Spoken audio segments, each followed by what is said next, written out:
It has been 4 years since Calamity Ganon was defeated by Link and Zelda, and Hyrule is rebuilding. While rebuilding Hyrule Castle, the survey team, led by Purah, discovers a hidden passage that leads far down into the earth, which piques Princess Zelda's curiosity along with her personal knight, Link. They venture into the unexplored chamber, not knowing what they'll find. Deep under Hyrule Castle, they discover an ancient mural, telling of the founding of the Kingdom of Hyrule and the imprisoning war to seal away the Demon King, the source of Calamity Ganon in the first game. Further on, they discovered mummified remains held in place by a mysterious hand adorned with a tear-shaped gem. Their presence wakes up this sealed evil, and mayhem ensues. The gloom lashes out at Zelda, but Link jumps in to defend her, causing the Master Sword to shatter and his right arm to become corrupted in the process. Enraged by millennia of imprisonment, Ganondorf sends Hyrule Castle and chunks of land into the sky in an event called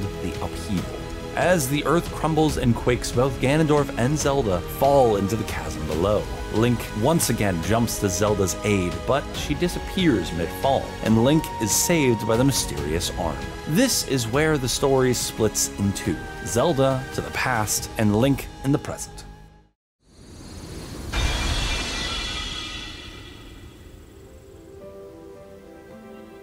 Zelda finds herself sent into the distant past, thousands of years, all the way to the founding of the Kingdom of Hyrule. There, she meets Rauru, Hyrule's first king and a member of the Zonai race, as well as Sonia, the Queen of Hyrule. Zelda struggles to come to terms with being in the past, but forms a fast friendship with the king and queen, becoming close to her ancestor Sonia in particular. She tells them about Link and how she has faith that he will be the one to defeat Ganondorf, but she wishes she could be there for him. The peace of Hyrule is then broken by the visit of the Gerudo King Ganondorf. He initiates an attack on the kingdom, but is easily dispatched by Rauru's magic. Knowing he isn't powerful enough yet, Ganondorf swears fealty to King Rauru. However, Zelda already knows what he will become. Ganondorf is after Rauru's 7 secret stones, which have all the power he could ever want. Rauru's sister Mineru explains that the stones have the power to turn people into immortal dragons, but to do so would strip them of their humanity. Unfortunately, she doesn't know of any way to get Zelda back to her time.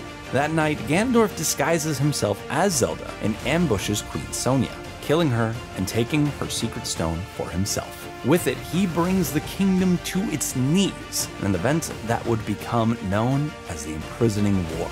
Rauru gifts the leaders of each race with their own secret stone, naming them sages. Together with the sages, Rauru attacks Ganondorf, and while he's unable to defeat him, he sacrifices himself to seal their enemy away until the day comes that Link can defeat him once and for all. Knowing that the sacred power within her can restore the Master Sword, Zelda decides to do the unthinkable. She leaves the Purah Pad in Mineru's safekeeping and eats the secret stone, turning her into an immortal light dragon, bathing the Master Sword in her power for thousands of years so it will be ready to help Link when the time comes.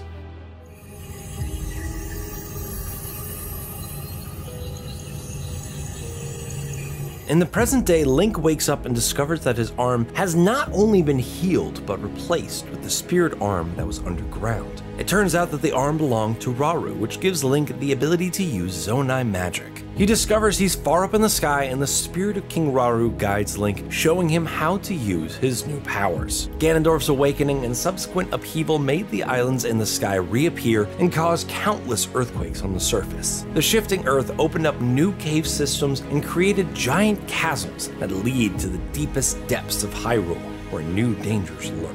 Link first goes to Lookout Landing, the hub for the rebuilding efforts across the kingdom. There he meets with Purah and the survey team, who brief him on the chasms that have opened up and tells him that Zelda has been sighted, but she's been acting strange and giving people questionable orders. Investigating the regional phenomena leads Link first to Rito Village. The chief's son, Tulin, is convinced that the source of the blizzard is the legendary Stormwind Ark, a Rito myth that was said to have saved the Rito in times long past. Together, they clear the Ark of the evil that has made its home there, and Tulin is given a secret stone, and named the new Sage of the Wind. Link then visits the Gorons, where he discovers most of their population has been put into a trance by gloom-infested rocks. With the help of Yunobu, Link dives down Death Mountain to get to the ancient Fire Temple, where they defeat the evil and save the Goron people. Yunobu is named the new Sage of Fire and given his own secret stone. Next, Link goes to the Zora and finds his old friend Sidon.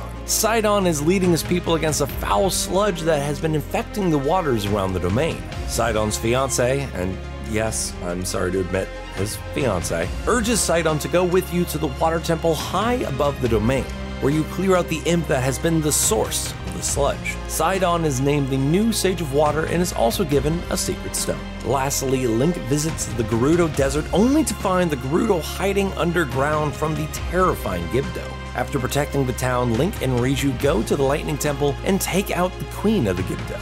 Finally bringing peace to the region, Riju is the new Sage of Lightning and given her own secret stone. But there's still one sage unaccounted for. Following clues from Kakariko Village's mysterious ring ruins, Link travels to the depths and helps the spirit of Mineru rebuild a Zonai construct to house her consciousness. Mineru is unsure where Zelda left the Master Sword, but suggests that the Deku Tree might know where it is. You find the Deku Tree has been corrupted by gloom and must go inside to save him from Phantom Ganon. The Deku Tree senses the Master Sword and, strangely, that it's moving.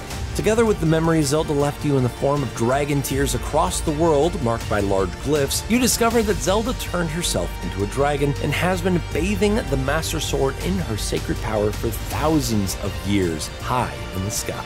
Link recovers the Master Sword and is ready to take on Ganondorf deep beneath Hyrule Castle. But the Demon King is ready for him, sending wave after wave of enemies after the hero. But he's not alone, because the new sages are fighting by his side. Holding back the bulk of Ganon's forces, the sages let Link go on ahead to fight Ganondorf. The sacred power of the Master Sword is too much for the newly rehydrated Ganon, so he does the unspeakable. He eats the sacred stone and transforms into a giant demon dragon, dragging Link into the sky where Zelda flies in to help. Together with Zelda's help, the demon dragon is finally defeated, detonating in the sky. With the last of their spiritual powers, Rauru and Sonia channel their power through Link and are able to revert Zelda back into human form. In a scene that mirrors the beginning of the game, Link reaches for Zelda's hand and catches her this time, and the two of them fall to the surface. Zelda wakes up in Link's arms, discovering that they were successful in defeating the Demon King Ganondorf. No more malice, no more gloom. The Kingdom of Hyrule is finally at peace.